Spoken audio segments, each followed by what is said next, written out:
Welcome back, everybody, to the fourth round of the Western States Open. In this round, I was paired against a young kid. He was about 11 or 12 years old. His name is Liam Liu. His rating was 2137, I believe. Yeah, let's get into the game. So I had the black pieces. He started off with the move e4. I responded with the Sicilian again. And this time he played the Alapin with c3. And so here I continue with knight f6. This is one of the two main moves, the other being pawn to d5. So knight f6. And now he plays pawn e5, attacking my knight. And I played knight d5. We get pawn to g4, expanding the center.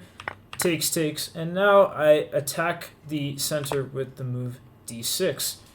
So normally, a lot of people would play knight f3 or e takes d6. This is what I face most commonly online. But in this game, you played bishop c4, which is a sideline. And the main move here is knight b6, because they're attacking your knight with tempo, so you retreat and then attack their bishop with tempo. So the main move here is bishop b5 check. But in this game, he played bishop b3. And so far, we were all just blitzing out these moves. So I played d takes e5. And here he played the move queen h5. So after the move knight b6 and bishop b3, I was kind of out of my preparation. So I played d takes e5, knowing that this kind of had to be the right move. And then he played queen h5. So I've seen this line a couple times before, but I didn't exactly study it super well. So I wasn't completely sure what to do against it. So after thinking for around like 5 minutes or so, I figured that e6 was basically the only move here. g6, I didn't really want to allow queen takes e5 with this whole business of attacking the rook. So I played e6. He takes back with the pawn on e5, and now I continue with knight c6. So I figured that developing naturally cannot be bad. He plays knight c3. And now the engine recommends a lot of different moves here. The funniest, according to me, is queen d3. This is a pretty cool move, and it's rare that on move 10 you can just drop your queen deep into the opponent's position, like queen d3. And the idea is you're actually just simply stopping white from castling. And it looks like a very, very crude way to do so, but it does the job. And the queen is actually very active, and it can't easily be kicked out from the d3 square. So that would have been a very good move. Also, knight d5, going back to the center with the knight is good. g6, bishop b4, lots of good moves here that maintain equality. But because I didn't fully know the theory here, I thought for a little bit, around like, I think another 5 minutes, and then played the move knight d4. Now, this is not the best move. So it goes from 0 to about 0.6 in terms of engine evaluation. But what it did do really well was it got my opponent out of preparation. Now, I was actually pretty happy with this move when I made it over the board, and I thought it couldn't possibly be that bad, because I'm attacking the bishop. I'm threatening to get the bishop pair, and the only move that allows him to save the bishop is bishop d1, which is what he actually played in the game. Now, the computer doesn't actually like that move. Computer wants to just keep developing, just give up the bishop, and then just continue to play very rapidly and eventually attack me on the king side. But from a human perspective, he hadn't seen this move before, and so he played bishop d1. And now this was kind of a success, because now the position is back to equality. And I figured, even though I moved this knight twice in the open, he had to play bishop d1, and I thought this had to be a little bit of a success for me, because I'm putting his bishop on a relatively inactive square at the moment. He has to, and it'll take him a couple of moves for him to reactivate it, because he has to play like knight f3, get rid of my knight first, and then and only then play bishop f3. So I played bishop d7. I'm not continuing with bishop e7 here, because I saw that there are lines where he can play like queen g4. And even though I can play knight f5 here defending the pawn, I just wasn't convinced at how strong my kingside would be. I thought after castles he would have bishop h6 here, although I do have knight f5 in this situation. But I just was always wary about these ideas with queen g4, and I didn't want to have a situation where I'd be forced to play g6. Okay, so I played bishop g7, and the idea of this is I kind of wanted to beat him to the punch of putting a bishop on this diagonal, because I figured that the next move for him was likely going to be knight f3, trying to force a trade and then get the bishop over here. So I wanted to have a bishop ready to challenge his bishop on the diagonal, because if I have my bishop still on c8 with his bishop on f3, then I'm just never going to be able to develop at all, because the bishop will be constantly pressuring the b7 pawn. But instead he played knight g to e2, which I didn't really think was right, and it isn't. The best move is knight f3, and I really don't know why he played this move as opposed to knight f3, because knight f3 just looks way more natural. So I kind of made up my mind that I was going to trade here. He took, and then I played bishop c6, eyeing the diagonal. So I was pretty happy with my bishop here. He castled, defending his g2 pawn, and now I just played g6. I didn't really want to play g6. It is the best move according to the computer, and is actually the only move that maintains equality for black, because you kind of have to develop somehow, and g6 is really the only way to do that. If you play bishop e7, now again queen g4 is annoying, because after g6 then bishop h6 is really bad, and I'm never castling, and with my king stuck in the center, there is going to be all sorts of ideas, knight e4, knight f6, and f4, f5 even, like tons of attacking ideas. So I played g6, queen g4, and the engine doesn't actually want me to even finish developing yet. It wants me to continue attacking the queen with h5, and just taking even more space and then playing bishop g7 later. But the top line of the engine goes h5, queen g3, h4, queen g4, and then rook h5, which is which is kind of crazy. I didn't really think about this during the game. I just quickly developed with bishop g7. I thought this couldn't be bad, because at least I was attacking a pawn on e5 as well.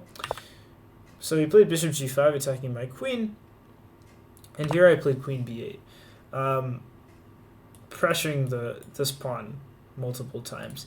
Now, I am worse here. It's like plus 0.7 here, according to the engine. And I kind of figured I would be a little bit worse in this position, because I didn't really want to play queen c7, because there's always threats of knight b5. Queen d7 is kind of weak because of rook d1, and I don't want my queen to get attacked. Queen c8 is alright, but I saw this move queen b4, which stops me from castling, and that's really strong. And I can't actually do much about it. Queen c8, queen b4 also threatens mate, by the way. So I played queen b8, planning to meet any sort of random queen b4 stuff with just taking the pawn on e5. Well, queen b4 threatens mate, so I guess I can't take the pawn on e5 right away, so I played bishop f8 first, and I thought I would still be okay with this pressure. But after queen b8, he didn't play queen b4. Instead, he played f4, which is rather expected, defending the pawn on e5, and now he's kind of trying to create his own attack. And here I just castled. I thought I was fine here. Castles is not the best move. Best move is the computer wanted me to play h6 first, and kick out the bishop, but I hesitated against this because I thought h6 was just a little bit too weakening. So I castled first, but it's still okay. It's almost equal, queen h4. And the idea of queen h4 is to eventually play bishop f6 and try and just weaken my dark squares even further. And here comes a critical moment. So I was considering two different moves in this position mainly. The first move I was considering was knight d5, which is the best move in the position. And the idea is simply just because your knight is kind of bad on b6. It doesn't really do much at this point, so you want to just get it back in the center. and maybe even just trade it off for this knight. And then once the bishop gets on d5, it'll be very active. And then the other move which I was considering, which I played in the game, was knight a4. To be honest, in this position, the engine claims that the evaluation is plus 0.3. Now, I did not think that during the game. I thought white was a lot better in this position. I thought it was somewhere close to plus 1, at least, because white has an idea of playing... Because I thought he would, in the game, he would play bishop f3 instead of queen h4, actually. I thought he would play bishop f3, and the idea is after this trade, he's getting a rook to h3, and now I have no control over the e4 square. So he has this plan of knight e4 and knight f6, as well as even just putting a knight on d6, which I thought has to be good. But the engine claims that black is doing just fine here. And there are a lot of moves that maintain equality, like h6, queen c8, queen c7, and apparently white is just a little bit too slow. So I didn't think about that during the game, and I thought I was much worse already. So I saw this move knight a4 because I was desperately trying to trade off this knight. Because if I thought if I allow this knight to get to the king side, then I will just definitely lose. And the variation that I calculated was takes, and I saw that he can't play the move f5 because I can take on e5. And even though my bishop is being attacked, I'm attacking this bishop on e2. And I was going to maintain equality here. But after knight a4, he quickly took on a4, bishop takes a4, and then he simply just played rook f3. And I kind of forgot about this move. I kind of forgot that because my bishop left c6, now he can actually play rook f3. And yeah, I kind of realized this position was bad. I was thinking in my head that I was probably going to resign within the next like 5 moves, because rook h3 is just lethal. Queen h7 is a massive threat. Bishop f6, bishop h6. I mean, there are all sorts of attacking ideas for white. But in this position, I played bishop c2. And now it is plus 4. So white is completely winning. Rook h3 was played. And now I just play h5. This is the only move. And now the winning move is to sack on h5. Now, I had calculated all of this before bishop c2. So I spent about 15 minutes before playing bishop c2. And my idea was that after takes, and takes, I thought I would have bishop g6 here. And I thought this was going to be okay for me. It turns out, though, that actually the only move to maintain the advantage for white here is queen h4. Queen g4 maintains equality, and the rest of the moves are actually losing. Queen h4, white is still winning because after something like queen c7, white is just in time to play bishop f6. And there's a really cool idea here. If I just do like nothing and play like rook c8, there's this nice move queen h8 check, and rook h8 is mate. So I'm just a little bit too slow to stop that. Now I didn't see this idea when I was calculating this whole sequence, so in my eyes bishop c2 is the best move, even though I'm still losing here. Rook h3, h5, and he didn't actually sack on h5 because I don't think he saw this idea either. So instead he played bishop f6, and now it's only plus 1.5 as opposed to the plus 4 earlier, so I've already made a little bit of progress in terms of saving this game. So I played queen c7, and this is the best move because you kind of just have to activate your pieces somehow. I wanted to defend this f7 pawn in case of any long-term weaknesses during the attack. Queen b6 check was also on my radar to maybe just create some random threats over here. And I thought queen c7 was just a healthy improving move in general. I still had this idea of retreating back with bishop g6 in case the sack ever happened. So after this he traded, so takes, and then he played bishop takes h5. But now the issue is because he doesn't have the dark squared bishop, the dark square bishop was crucial for maintaining his attack. But now that he doesn't have it anymore, I can just play rook h8, and the position is back to equal. And all of a sudden, I managed to save a +4 position. And he plays queen f6 check. I just go king g8. And here he plays king h1. After a long thought, king h1 is actually the best move. Otherwise, white is worse. King h1 is the best move because you want to get out of any checks on this diagonal. So now I take the bishop, and he finds rook c3, which is, of course, the only move, recovering material by attacking the queen and the bishop at the same time. I play queen d7, he takes, and now I go rook d8. And all of a sudden, I'm actually activating all of my pieces very quickly. Queen d1 is a threat of back rank checkmate, so he plays rook f1 to dodge that.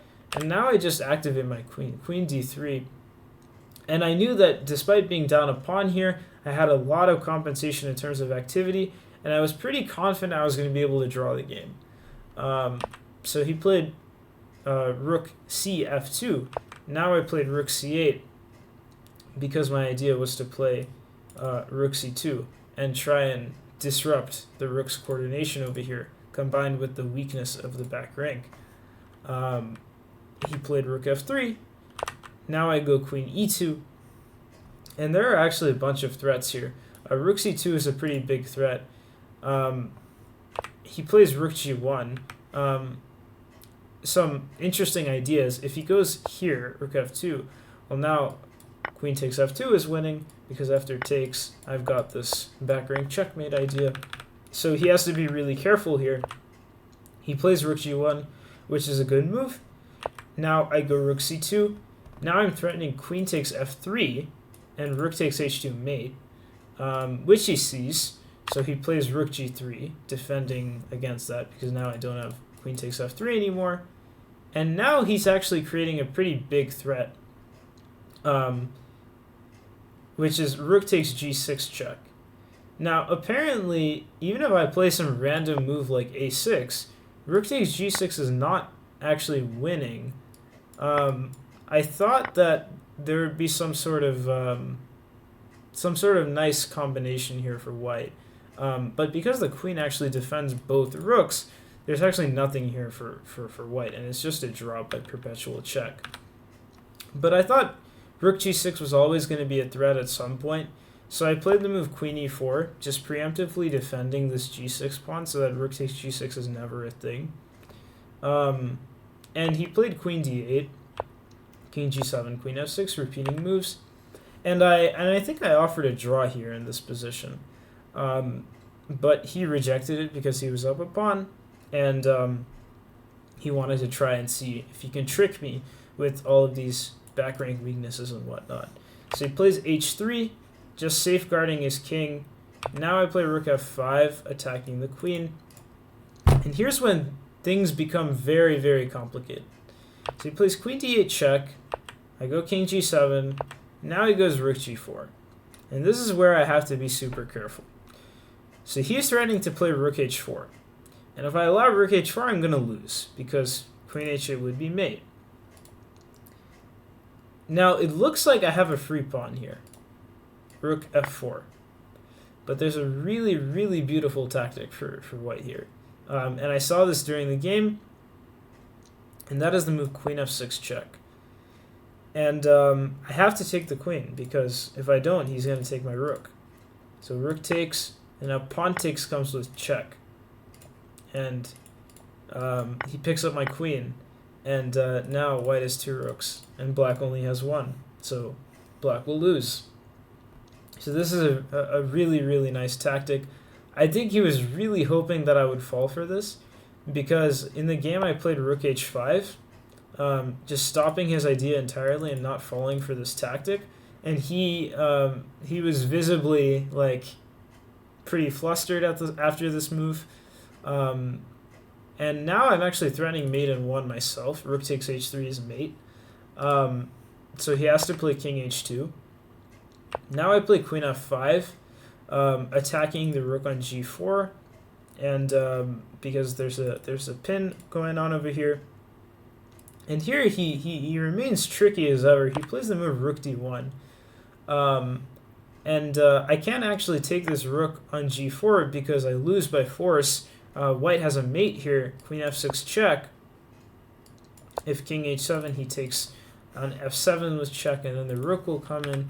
And if I go king g8, well, now there's just rook d8 and rook h8 mate. So the rook is actually pretty poisoned. He plays rook d1. Now I play rook h8, attacking the queen. And fortunately for him, he has the move queen e7, which maintains the same idea. If I take on g4, there's still this queen f6 idea and rook d8. So after queen e7, here I was figuring out, I knew I was definitely equal here, but finding the easiest way to force a draw was still the main question I had to answer. And the move that I found here was a pretty nice force simplification. I forced a swap of a pair of rooks, and it might not be super obvious in this position, but I'll leave it to you as an exercise. So think about it for a few seconds and then unpause the video. So the move here is rook takes g2 check. Now this move looks pretty insane because the g2 pawn was defended by both the king and the rook, but no matter what white takes with, they are going to lose the rook on d1. So if you take with the rook, now I've got queen takes h3 check, king g1, queen h1 check, king f2, and queen takes d1. So this is a pretty nice sequence. And if king takes g2, which is what he played in the game, now I go queen c2 check, and then I pick up the rook like this. And the really nice part about the queen on d1 is that it stops any checks on d8 potentially. So he plays queen f6 check, and I go king g8. Now there's no check on d8. But however, this position is still a draw, despite me winning my pawn back, and despite there being a lot of threats on the white king. So if white is really slow here and plays like a3 or something, I actually just win immediately with queen g1, and it's mate in 4 for black. So black can lose, or sorry, white can lose very, very quickly if they're not careful. However, the problem for me is that my king is just a little bit too weak. And so here he finds the move rook takes g6, which is a nice way to end the game in a draw. I take, he takes, and now there's nothing I can do besides repeat moves, because if I play king f8, queen f6, and if I play king e8, I lose the rook, so I have to defend it, and now he just repeats moves, and the game ends in a draw. So very, very complicated game. I was definitely worse in allowing this attack and everything after knight a4. I definitely misevaluated the position here. I had no clue that knight d5 maintained equality. I thought that I was already much worse here. But yeah, no, the Alpin is a really, really tough opening to play against. I would recommend that you guys actually try playing it from the white side because, yeah, this opening is really, really tough to face.